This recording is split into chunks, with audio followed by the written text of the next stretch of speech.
I've been working pretty steadily since the week before Christmas last year to finish up the garage workshop project that Edie and I started a while ago, and I just installed the last drawer pull.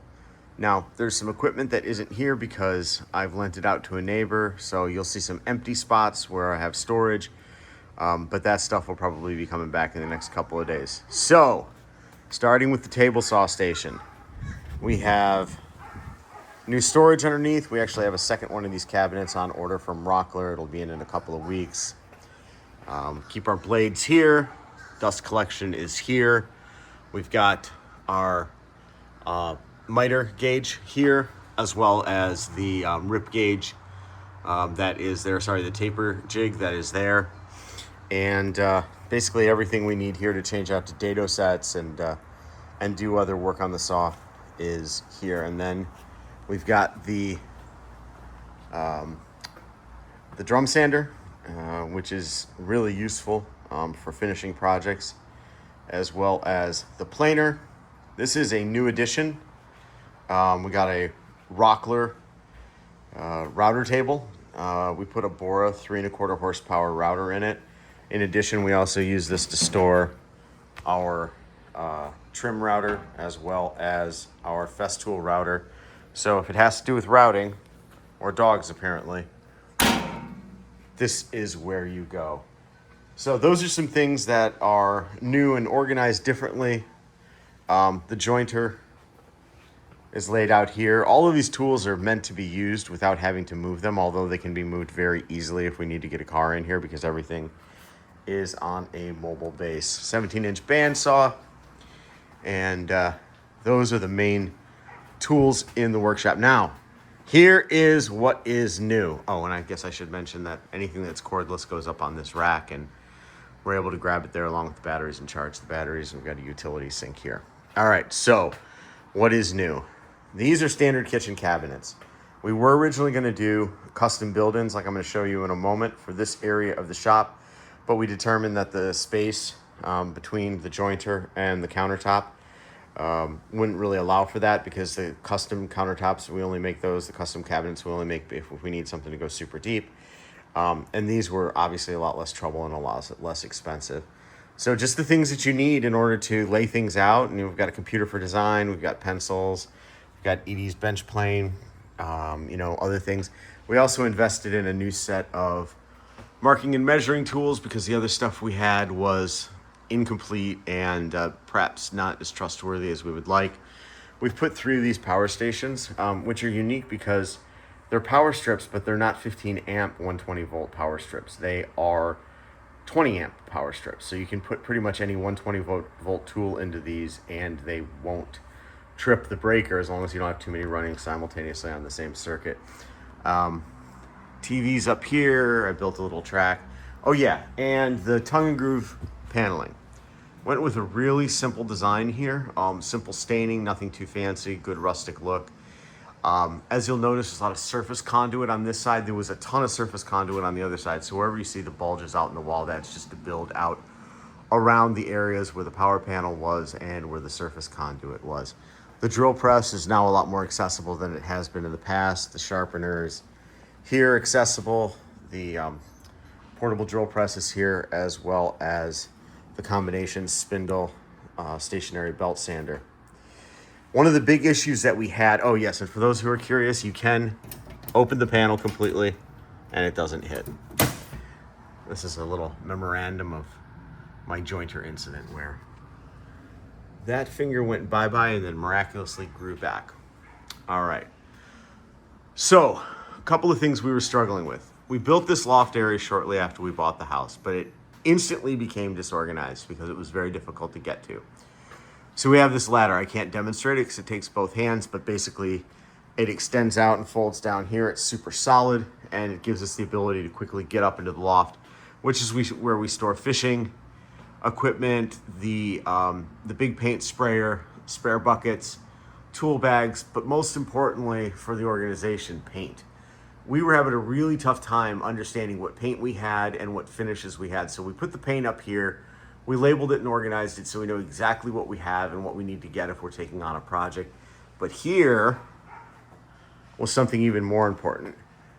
Wood finishes and glues. We were always wondering what we had, what we didn't have, what we needed to buy, and it became, a point where you can see we were buying multiples of things because we thought we were out or we couldn't find it. Well, that's not going to be the case anymore. More measuring tools. Here's the second of those third 120 20 amp plugs we have. We've got the Guinevere flexible shaft mounted sander, the grinding wheel, which we use occasionally, as well as the stationary disc sander. Now here's what's interesting. We actually have air running through the house from the garage, from the compressor down there. That's all behind these built-ins. We also have the chiller for the CNC, which I'll get to in a moment, but those things may need to be maintained occasionally, so we built in a little access hatch to get to all that and store our spare antifreeze for the 5-gallon cooler, as well as get to the hose reel if we need to. Okay, on to the CNC. These cabinets with the CNC were all custom built, and they were not custom built in the traditional way. These carcasses are not made out of plywood like you'd have in traditional cabinetry. These are all made out of dimensional lumber, 2x4s, 2x6s, and 2x8s, because it had to be super strong. It had to support literally thousands of pounds of equipment. We wanted to be able to not worry about racking. This is actually a torsion box that the CNC sits on so that it doesn't come out of alignment. The CNCs are really a really good size for this kind of shop, for this hobby shop. It's the working area is basically 2x4, 2 foot by 4 foot, but in reality, it's a little larger than that. Another thing that we added very recently, and you saw it up here, is the clamp storage. Clamps are always getting in our way. We had one of those triangular clamp racks that we rolled around the shop. We wanted to get them out of the way. So we bought some clamp racks and put everything here up and out of the way, as well as Edie designed this clamp rack for our corner clamps. The Festool miter saw is here. This is something interesting I'll show you in a moment that I'm particularly proud of that Edie built into the design. The Festool vacuum goes here, but like I mentioned, I lent that to a friend, a neighbor, and he'll be returning it the next couple of days, and that allows for pretty good dust collection directly to the Capex as well as to the Shark and the sanders that we have around here. Craig Foreman, don't use it a lot, but when you use it, you need it. And a lot of pocket hole joinery went into some of the face frames and other things that went onto these cabinets. So this got a big workout, and that's our third of our 120/20 amp power strips. All of these are dedicated circuits, by the way. We've done extensive electrical work out here to make sure that we're not going to have any tripping or fire hazards. And then you're back to dust collection. Dust collection with this single hose can reach all of the machines.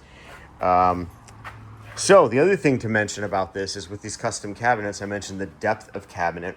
One of the things you're able to do is you're able to kind of choose your own adventure when it comes to building cabinets, especially the drawer length. So these drawers are pretty extraordinarily long.